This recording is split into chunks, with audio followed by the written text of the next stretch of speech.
기쁨의 산과 목자들이라는 주제를 가지고 또 우리 함께 나누려고 합니다. 우리 지난 시간에 우리가 어떤 내용을 살펴봤죠? 우리 크리스천과 소망이 이 절망 거인에게 붙잡혀가지고 이 지하 감옥에서 아주 죽을 뻔하다가 극적으로 탈출하고 다시 이제 왕의 대로로 복귀하는 장면을 우리가 지난 시간에 봤습니다. 그래서 그 이후에 또 어떤 이야기가 또 우리 크리스천과 소망을 기다리고 있는지 우리 살펴볼 텐데요. 첫 번째 지문을 보면 어디에 도착하는가 하면 기쁨의 산에 도착하는 것을 보게 되죠. 우리 제가 지문을 읽어드릴게요. 크리스천과 소망은 기쁨의 산에 도착했다. 그곳에는 정원과 과수원, 포도원, 샘물들이 있었다. 또 수레자는 그곳에서 물을 마시고 몸을 씻었으며 포도를 따먹었다. 산의 꼭대기에 올라가니 목자들이 양떼를 치고 있었다. 두 수레자는 목자들에게 잠시 쉬었다 갈 만한 곳이 있는지 물었고 목자들은 자신들의 천막으로 데리고 가 식사와 잠자리를 제공해 줬다. 자, 정말 우여곡절 끝에 이 왕의 대로로 다시금 이제 그들이 걸어가던 그 천성의 그 문을 향하여서 걸어가던 그 길을 다시금 이제 돌아오게 되었고 그 길을 가다가 어느 곳에 도착했는가? 기쁨의 산에 도착했다는 거야. 그곳에 갔더니 정말 이름에 어울릴 정도로 그 산에는요, 정원과 또 가수원, 포도원, 샘물들, 정말 피곤한 수레객들이 쉬었다 갈 수 있을 만한 아주 좋은, 정말 하나님이 예비해 놓으신 아주 좋은 곳을 발견하게 되죠. 그리고 이곳에서 또 쉼의 시간을 얻게 되는데, 자, 그 기쁨의 산이 의미하는 것은 무엇인가? 여러분, 기쁨의 산이 의미하는 것이 무엇일까요? 이 기쁨의 산이 갖고 있는 영적인 의미가 뭘까요? 우리가 철의 역정을 보고 있어요. 근데 이 사건들은요, 그냥 드라마나 영화에 나오는 그런 이야기 정도로 끝나는 게 아니고 다 영적인 이야기를 하고 있거든요. 그래서 우리에게 정말 이제 필요한 게 뭔가 하면 영적인 눈이 필요해요. 그래서 철의 역정을 통해서 이 하나하나 정말 인물들 한 사람 한 사람 또 사건 하나하나가 담고 있는 심지어 오늘 기쁨의 산 이 장소가 갖고 있는 영적인 의미를 발견하는 것. 그것이 정말 중요한데요. 이 기쁨의 산이 갖고 있는 영적 의미가 뭔가 하면요, 바로 수레자들의 영적 수준이 높아진 것을 의미합니다. 그러니까 이제 이 수레자들이 기쁨의 산에 도착했다. 그만큼 이 수레자들이 영적으로 높은 단계에 이르렀다는 것을 뜻하는 것이죠. 그럼 어떻게 이 수레자들이 이렇게 영적인 높은 단계까지 오를 수 있었는가? 쉽게 말씀을 드리면 그거예요. 이 목자들도 이 수레자들을 보고 깜짝 놀란 거야. 어떻게 여기까지 왔냐? 왜냐하면 처음에 그 길의 초입부터 이 수레자들이 많은 사람들이 막 출발해요. 마치 이 마라톤 할 때 정말 이제 여러분 마라톤 해보셨어요? 이 마라톤 할 때 그 출발선에서 정말 수많은 사람들이 다 대기하고 있다가 탕 하면 이제 다 같이 막 우르르 뛰어가잖아요. 근데 결승점에서 기다리다 보면요, 어때요? 아주 그냥 첫 번째로 들어오는 사람들도 있지만 아주 길게, 아주 끝에서 아주 천천히 들어오는 사람들도 많이 있고, 사실 이제 출발했던 사람들이 다 들어오는 게 아니고요, 중간에 포기하는 사람들이 그렇게 많대요. 41.195 이 풀 마라톤 풀 코스를 뛰게 되면 중도에 포기하는 분들이 더 많대요. 왜냐면요, 사실 이제 보통 사람들이 준비도 안 됐는데 42.19km 풀 코스를 나도 할 수 있을 것 같아. 건강하니까 얼마든지 할 수 있어. 웬걸요? 10km도 못 가가지고 그냥 막 탈진하고 막 쓰러지고 이게 페이스 조절을 잘못해가지고 이 마찬가지입니다. 이 좁은 길을 가고 있는 이 사람들이 처음에는 많은 수레자들이 이 좁은 길에 들어섰어요. 많은 사람들이 막 들어섰어요. 많은 사람들이 들어섰는데 혹시 추우시면 선풍기 끄셔도 괜찮아요. 예. 혹시 추우시면 끄셔도 괜찮아요. 출발할 때는 정말 많은 사람들이 출발했어요. 근데 뭐예요? 중간에 다 그냥 포기하고 옆길로 이렇게 빠지고 다시 이제 돌아오지 못하고, 그래서 정말 이 기쁨의 산에까지 온 수레자들이 많지 않다는 거야. 그러니까 목자들도 깜짝 놀란 거야. 자, 다시 이제 말씀을 드리죠. 기쁨의 산이 갖고 있는 영적 의미는 뭔가? 이것은 수혜자들이 이 기쁨의 산에 도착할 만큼 영적으로 굉장히 수준이 높아졌다. 영적으로 성숙하다. 성장했다. 그런 뜻을 갖고 있어요. 그럼 어떻게 이 크리스천과 소망이 영적으로 높은 수준에 이를 수 있었는가? 무엇을 통해서 이 영적 이 수준의 높은 곳까지 이르게 되었을까요? 무엇을 통해서요? 아멘. 고난을 통해서. 말할 수 없는 고난들이 정말 많았습니다. 뭐 이 고난의 언덕부터 시작해서 기억나시죠? 고난의 언덕을 처음에 막 호기롭게 막 뛰어갔어요. 근데 힘드니까 나중에는 막 걸어가다가 나중에는 힘드니까 어떻게 해요? 기어서 올라가잖아요. 이 고난의 언덕을 기어서라도 올라가는 이 순례자의 모습을 우리가 볼 수 있었죠. 이 고난의 언덕만 있었던 것이 아니죠. 아볼로온과 전투를 치르게 되고 또 사망의 음침한 골짜기를 또 지나게 되고 또 시장도 지났죠. 허영의 시장도 지나고 그리고 마지막에는 최근에 있었던 일이죠. 바로 지난 시간에 절망 거인에게 붙잡혀서 지하 감옥에서 죽을 뻔하다가 극적으로 탈출하는 이게 다 뭐예요? 전혀 생각지도 못했고 예상하지도 못했던 또 말할 수 없는 이 고난에 아주 그냥 그 한가운데 같은 그런 깊은 고난, 경험하고 싶지 않은 그런 고난들을 겪게 되었는데 바로 이 고난들을 통해서 이 크리스천과 소망이 영적으로 높은 수준에 이르게 되었다는 거예요.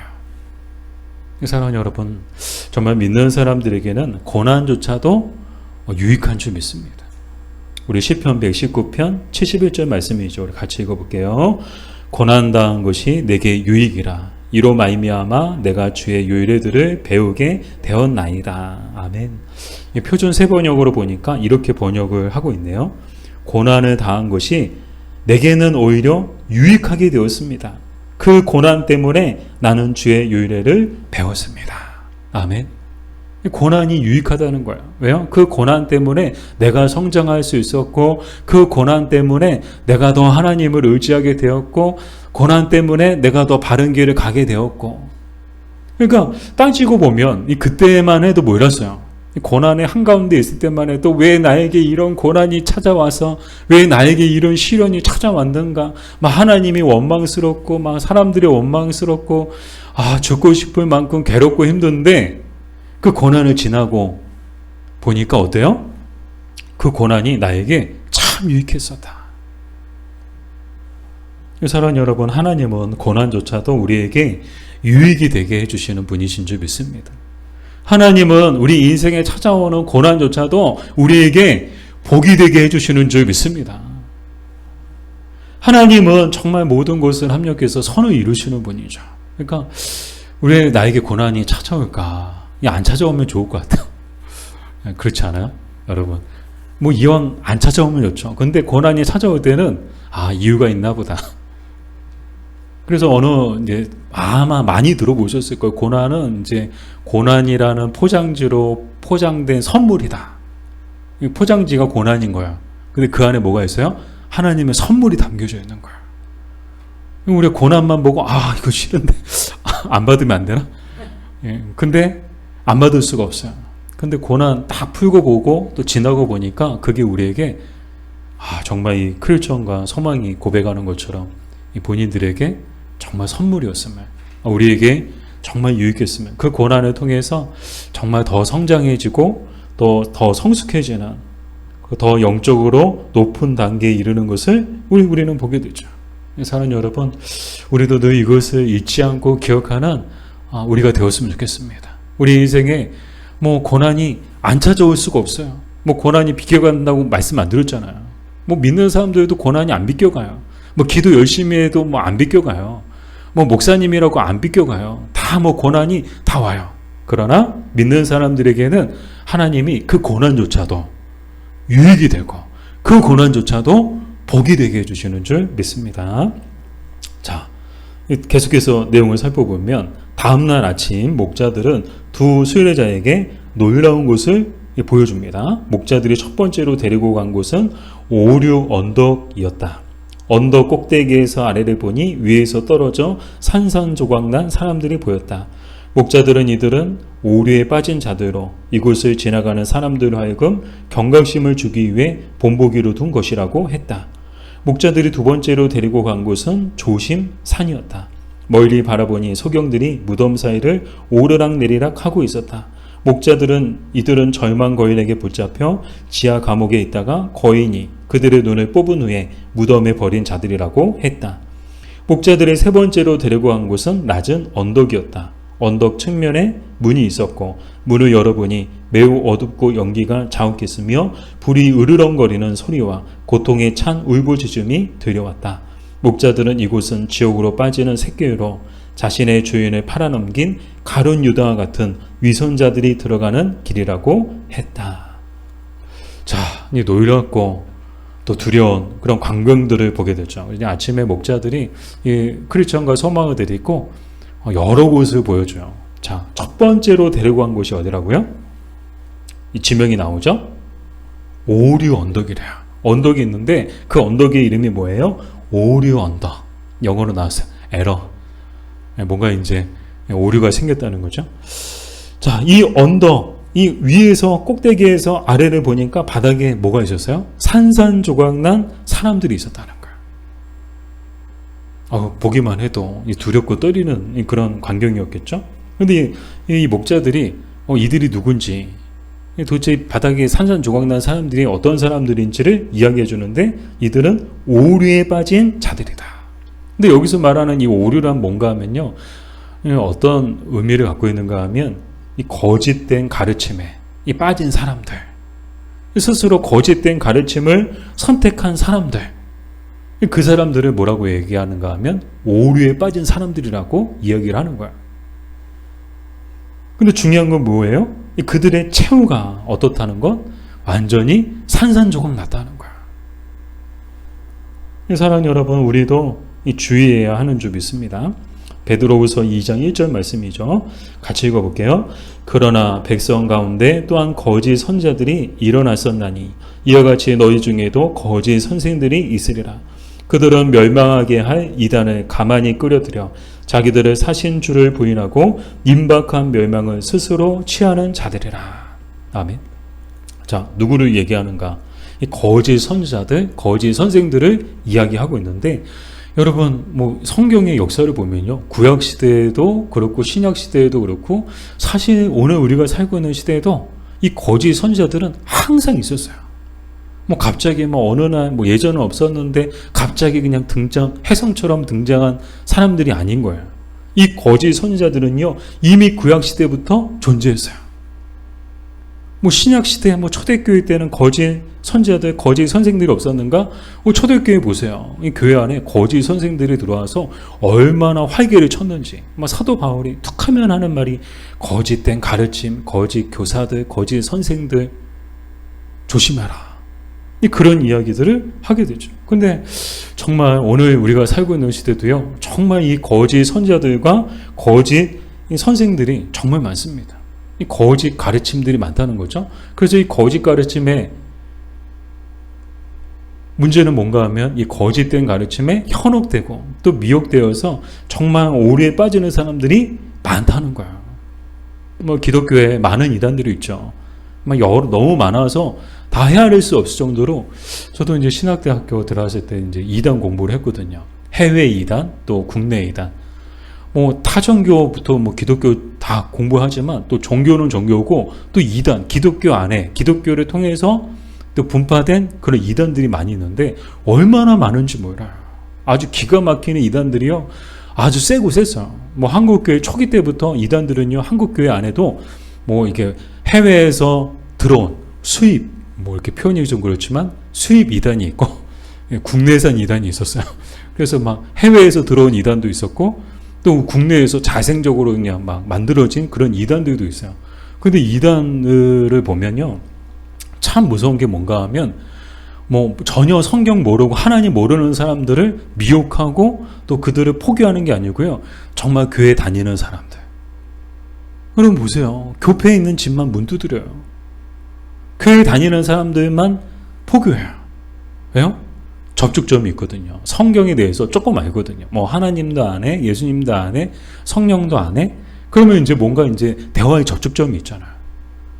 그러면서 정통교회에서 가르치지 않는 그런 그들만의 짜집기식을 통해서 그들만이 만들어낸 교리를 가지고 이렇게 막 전도하는 거야.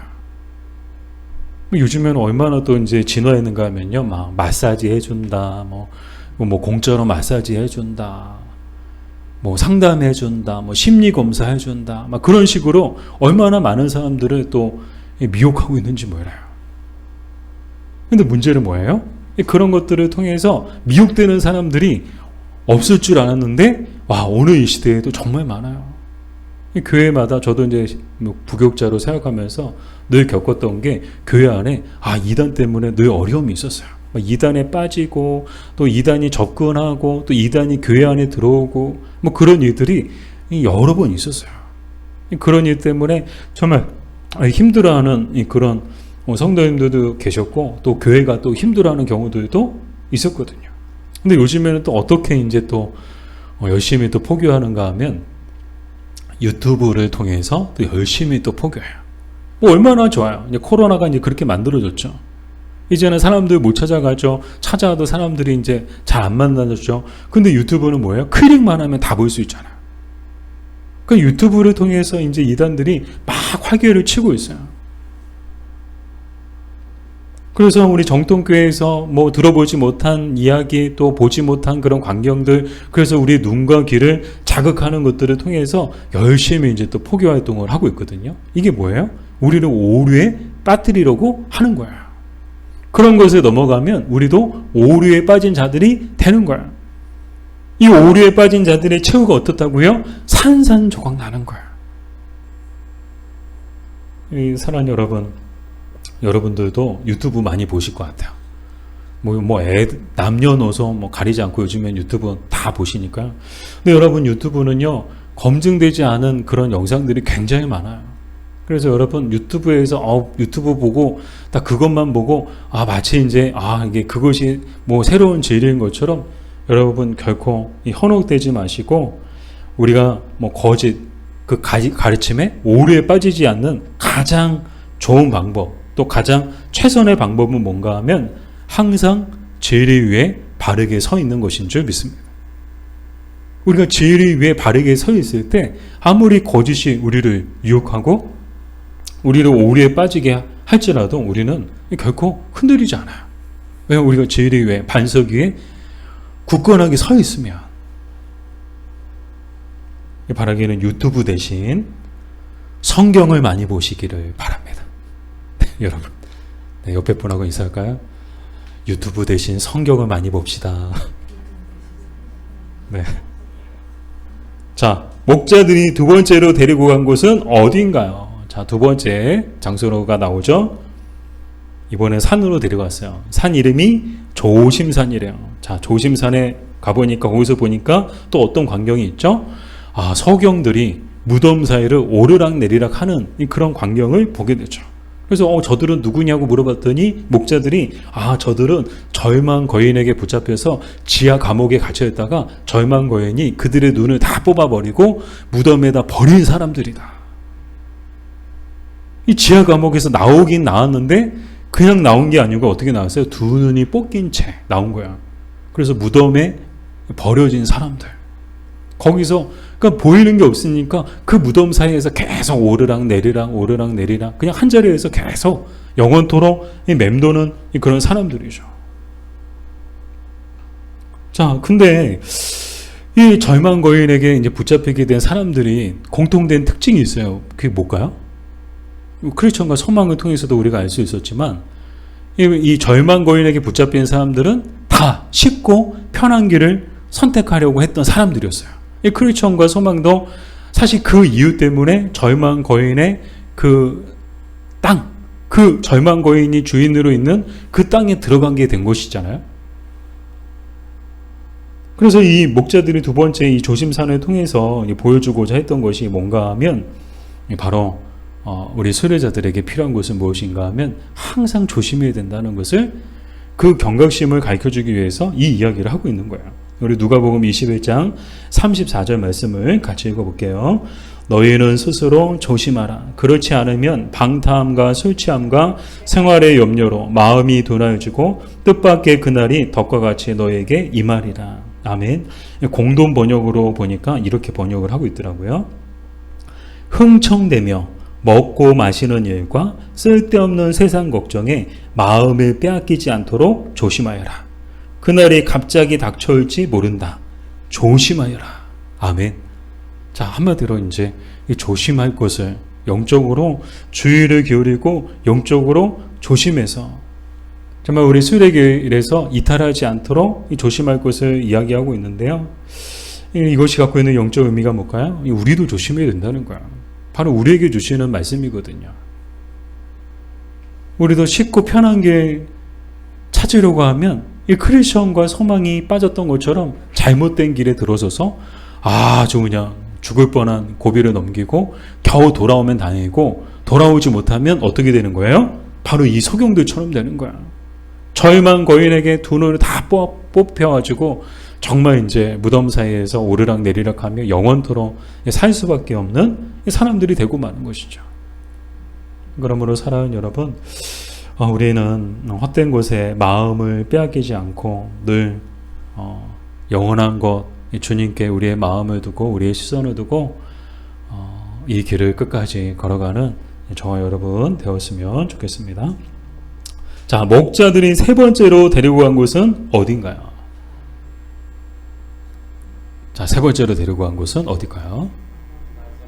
네, 낮은 언덕. 네, 우리 낮은 언덕으로 데려가죠. 세 번째 데려간 곳은 낮은 언덕이에요. 이 언덕 옆에 보니까 문이 있고요. 그 문 열어보니까 어땠어요? 어둡고 막 연기 나고 불타는 소리가 나고 또 사람들의 비명소리가 들리고 뭐 유황불 냄새가 나요. 도대체 이곳은 어떤 곳이냐고 또 물어보죠. 그랬더니 목자들이 이곳은 위선자들이 가는 곳이다. 그래서 얘기를 이제 예를 들었는데요. 뭐 가령 예를 들면 어떤 사람들이 가는 곳이었냐? 바로 자신의 주를 부인한 그리고 팔아넘긴 가룟 유다와 같은 위선자들이 가는 곳이 바로 이곳이다. 낮은 언덕이다. 이야기를 하고 있는 거예요. 이 위선자들의 특징이 뭘까요?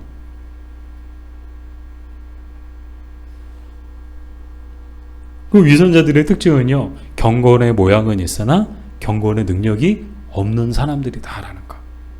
그들의 가장 큰 특징은 뭔가 하면요, 경건의 모양은 있어요. 경건해 보이고 거룩해 보여요. 그러나 정작 경건의 능력은 없는 사람들. 우리 디모데후서 3장 5절 말씀을 같이 읽어볼게요.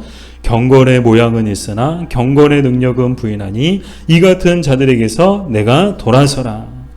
아멘. 자, 가룟 유다도 어땠나요? 뭐 누가 보면은 전 영락없이 예수님 제자죠. 누가 보든 뭐 신실한 정말 이제 또 가룟 유다는 재정을 담당했잖아요. 그래서 정말 이 재정도 아무나 맡기진 않죠. 뭐 예수님도 스승이신데 뭐 재정관리, 돈관리는 얼마나 믿을 수 있는 사람, 정말 12 제자들 중에서 가장 믿을 수 있는 사람에게 재정을 맡기지 않을까요? 뭐 회사도 그렇잖아요. 뭐 우리가 살고 있는 직장도 또 우리가 살고 있는 세상도 똑같죠. 믿을 수 있는 사람에게 돈주머니를 맡기지 믿을 수 없는 사람에게 돈주머니를 맡기지 않아요. 그러면은 어떻게 돼요? 고양이한테 생선을 주는 꼴이 되니까 그만큼 겉으로 봤을 때 가룟 유다는요, 신실한 예수님의 제자처럼 보였어요. 정말 믿음이 좋은 제자처럼 보였어요. 예수님처럼 정말 놀라운 능력을 행할 수 있는 능력자처럼 보였어요. 그러나 정작 이 가룟 유다는 어떤 사람이었는가? 위선자였다는 거예요. 왜 그런가?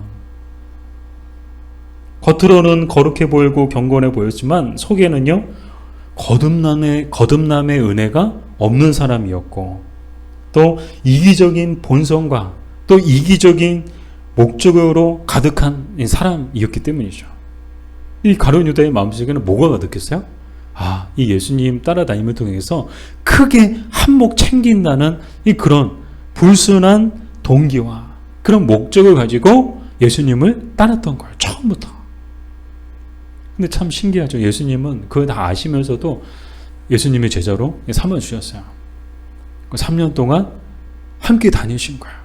끝까지 이 가룟 유다를 내치지 않으셨어요. 그 이유가 뭘까요?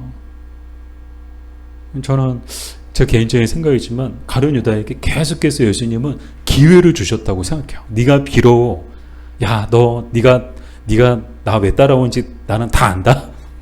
속으로 예수님은 아마 그렇게 아마 몇 번이고 얘기를 하셨을 것 같아요. 야, 네가 왜 나 따라와 다니는지 나는 다 안다. 그러나 그런 불순한 동기와 목적을 가지고 있다 할지라도 예수님을 따라다니면서 사람이 바뀌고 변화되기를 기대하는 그런 예수님께서 이 가룟 유다에게 3년이라는 시간 동안 기회를 주신 것 아닌가. 근데 안타까운 건 이 가룟 유다는 그 기회를 자기 발로 걷어찼다는 거야. 예수님을, 자기의 스승을, 세상을 구원하러 오신 메시아를 돈과 바꾸자. 자, 이처럼 이 낮은 언덕이라는 것은 이 위선자들이 가는 것이다. 근데 이 말씀이 참 두렵고 떨리는 이유가 뭔가 하면요, 오늘날 교회 안에도 위선자들이 있을 수 있다는 거예요. 오늘날 교회 안에도 가룟 유다 같은 사람들이 있을 수 있다는 거예요. 사랑하는 여러분, 우리도 주의해야 하는 점 있습니다. 우리가 어떤 동기를 가지고 내가 예수님을 믿고 내가 어떤 동기를 가지고 교회를 다니는가, 늘 항상 자기 점검이 필요해요. 뭐가 필요하다고요? 자기 점검이 필요한 거야. 나는 바르게 예수님을 잘 믿고 있는가? 내가 예수님을 믿고 신앙생활을 하고 있는 목적이 뭔가? 이 땅에서 잘 먹고 잘 되고 성공하고 그래서 부와 명예를 누리는 것이 내가 신앙의 목적인가? 내 신앙의 목적인가? 그렇다면 우리도 가룟 유다와 다를 게 없는 거야. 그런 잘못된 동기와 목적을 가지고 우리가 예수님을 믿는다면 우리도 반드시 이 지옥의 새끼로 가게 될 것입니다. 그래서 항상 뭐가 필요하다고요? 자기 점검이 필요하다는 거야. 내 동기가 바른가? 내 신앙이 정말 건강한가? 바른가 바르지 못한가? 그 점검이 우리를 영적으로 건강하고 바르게 인도해 갈 것이라고 믿습니다. 자, 마지막으로 이 마지막 내용을 살펴볼 텐데요. 자, 목자들은 순례자들을 데리고 맑음이라고 불리는 언덕의 꼭대기로 올라갔다. 그리고 순례자들에게 자신들의 망원경을 주었다. 그들은 천성의 문과 같은 것을 보았고 그곳의 영광을 어느 정도 볼 수 있었다. 그리고 그들은 노래를 부르면서 다시 길을 떠났다.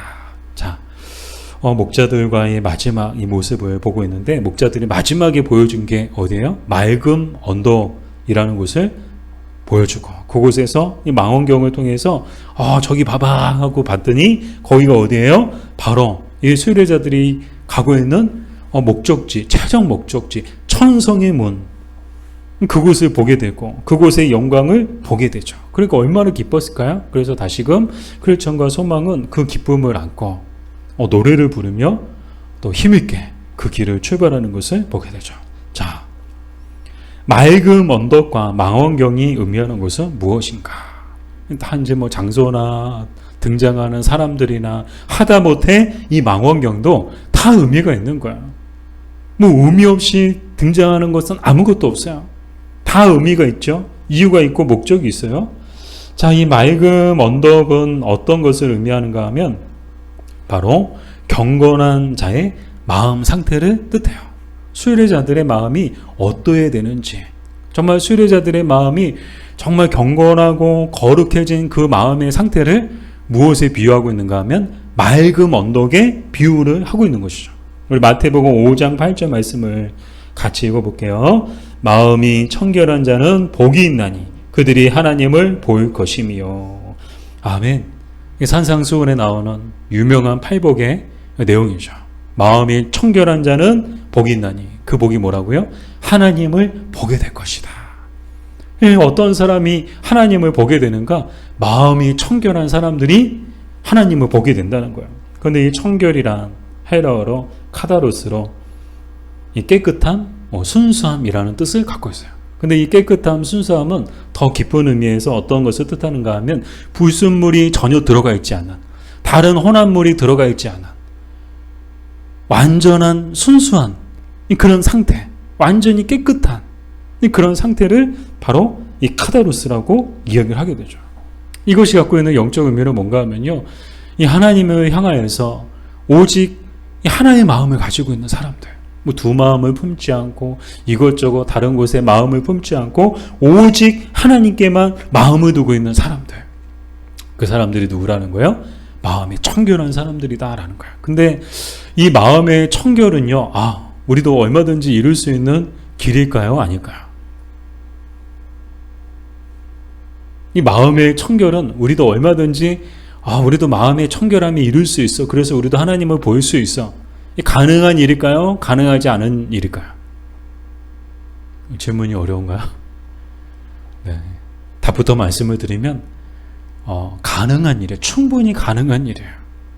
이 마음이 청결한 자는 하나님을 본다라는 이 예수님의 말씀이 우리의 마음이 청결해질 때, 우리도 마음이 청결해질 때 얼마든지 하나님 볼 수 있다는 뜻인데, 근데 이 마음의 청결은 우리의 의지와 노력만으로는 되지 않아요. 의지와 노력이 필요해요. 그러나 의지의 노력만 가지고는 안 되는 거예요.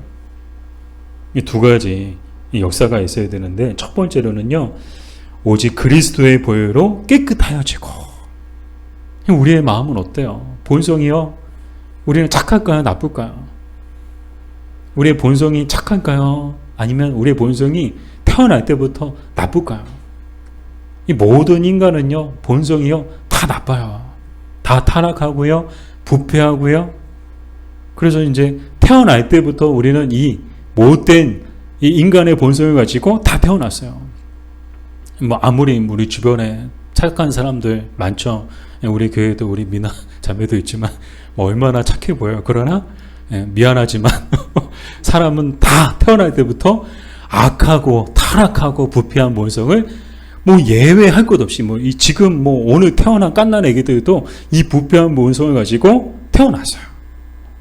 이것은 바꿀 수도 없고요, 지울 수도 없고요. 이 땅에 사는 날 동안은 영원히 가지고 있어야 되는 그런 성질이죠.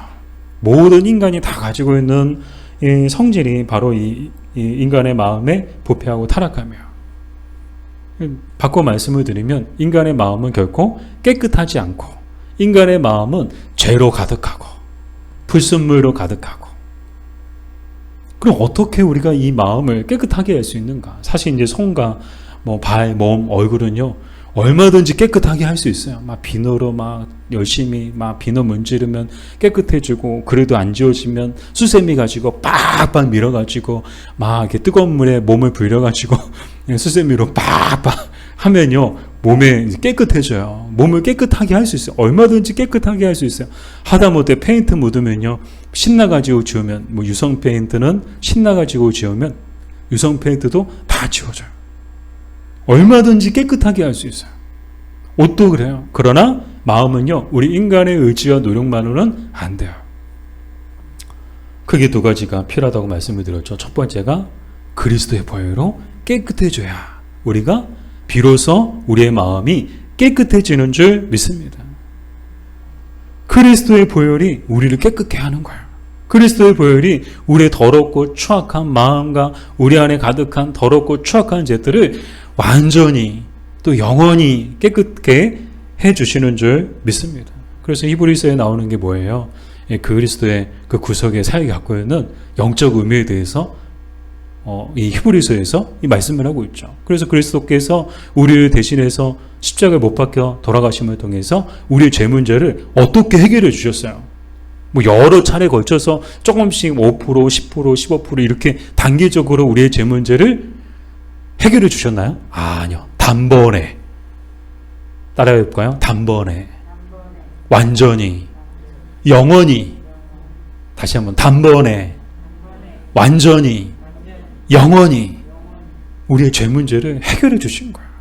단 한 번의 그 십자가의 그 사건을 통해서 우리의 문제를, 우리의 죄 문제를 우리가 영원히 우리의 힘으로, 우리의 의지와 의지의 노력만으로 해결할 수 없는 우리의 죄 문제를 단번에 완전히 영원히 해결해 주신 거예요. 그래서 우리의 마음이 청결해지기 위해서는 늘 우리는 어떻게 해야 돼요? 십자가 앞에 나아가야 되는 거예요. 그래서 그리스도의 보혈로 늘 씻김을 받아야 하는 거예요. 두 번째 필요한 것이 성령의 기름 부으심. 성령의 기름 부으심이 필요해요. 그리스도의 보혈과 성령의 기름 부으심이 함께할 때 우리의 마음이 비로소 완전히 또 비로소 온전히 깨끗하게 되는 줄 믿습니다. 그렇게 될 때 비로소 우리도 하나님을 보게 될 것입니다. 자, 그럼 망원경이 의미하는 것은 무엇이냐? 망원경이 의미하는 것은 성경이에요. 성경. 우리 요한복음 5장 39절 같이 읽어볼게요. 너희가 성경에서 영생을 얻는 줄 생각하고 성경을 연구하거니와 이 성경이 곧 내게 대하여 증언하는 것이니라. 아멘. 자, 우리는 성경을 통해서, 그러니까 이 망원경을 통해서 천성의 문을 봤다. 이것은 곧 하나님의 말씀을 통해서, 그 말씀의 믿음을 통해서 그 전에 보이지 않았던 그 천성의 문을 비로소 보게 됐다는 것을 뜻하죠. 이 영적인 세계를 보게 됐다는 거예요. 성경과 또 성령의 기름 부으심, 그것을 통해서 우리의 영적인 눈이 밝아짐을 통해서, 이 크리스천과 소망의 영적인 눈이 밝아짐을 통해서 천성의 문을 보고 그곳의 영광을 보게 됐다는 그런 내용이죠. 지난주에 제가 이제 영인산 자연휴양림에 우리 목사님들 모임이 있어가지고 갔다 왔거든요. 근데 갔더니 날씨가 정말 좋은 거예요. 그래서 이렇게 그날도 이제 산림 박물관이 또 문을 열어가지고 산림 박물관까지 갔더니 그 위에 전망대가 있거든요. 여러분 혹시 이제 그 영인산 자연휴양림 가시면 산림 박물관까지 꼭 가보세요. 그 위에 가면요, 옥상에 전망대 있고 공원이 아주 멋있게 잘 되어 있어요. 그곳에 보면요, 와, 다 보여요. 그리고 또 망원경이 있어요. 이 망원경으로 멀리까지 볼 수 있어요. 그러니까 이 망원경으로 보니까요, 막 차들 지나가는 것까지 다 보이더라고요. 그래서 정말 이제 이 망원경이 잘 보이는구나.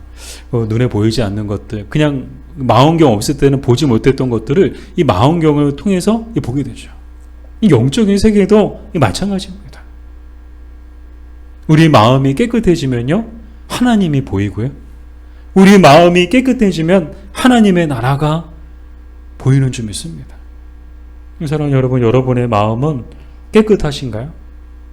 여러분의 마음은 맑은 언덕에 계신가요? 아니면 다른 언덕에 계신가요? 우리가 살다 보면 때론 우리 마음속에 우리의 마음이 깨끗하지 못할 때가 사실 더 많은 것 같아요. 우리 마음이 얼마나 깨끗하지 못할 때가 많은지, 막 의심의 구름이 잔뜩 있고 두려움의 안개가 가득하고 염려로 인해서 막 하늘이 막 우중충하고 우리의 마음이 우중충하고 그런 날들이 정말 많지 않았나요? 근데 오늘 날씨 보세요. 와, 오늘 완전히 가을 하늘이더라고요. 하늘이 파랗고요. 곳에 따라서 다르긴 하지만 한쪽은 구름 한 점 없고요. 와, 정말 맑고요. 때론 우리의 마음도 그렇지 않나요? 근데 이 마음이 깨끗해질 때 파란 하늘이 보이게 되죠. 그리고 정말 먼 곳까지도 볼 수 있게 돼요. 그런데 앞에서 말씀을 들었던 것처럼 막 의심의 구름이 가득하고 두려움의 안개가 가득하고 염려로 인해서 막 하늘이 우중충하면요, 안 보여요. 한 치 앞도 안 보여요. 아무리 멀리 아름다운 곳이 있어도, 아름다운 산이 있어도 보이지 않는 거예요.